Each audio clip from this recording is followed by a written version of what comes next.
بسم اللہ الرحمن الرحیم.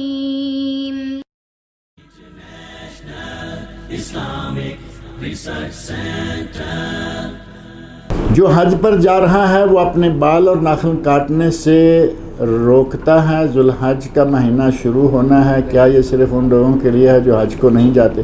یہ جو بالوں کا ناخنوں کا کاٹنا ہے وہ یقیناً ان لوگوں کے لیے ہے جو منع کرتے ہیں کاٹنے کے لیے.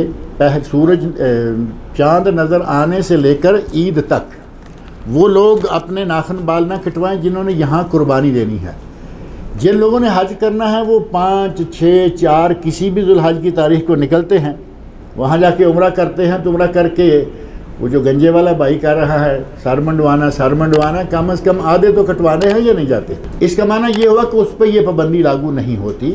جو یہاں قربانی کرنے والے لوگ ہیں ان کے لیے یہ پابندی جو ہے وہ ضروری رہے گی, ناخن بھی اور بال بھی.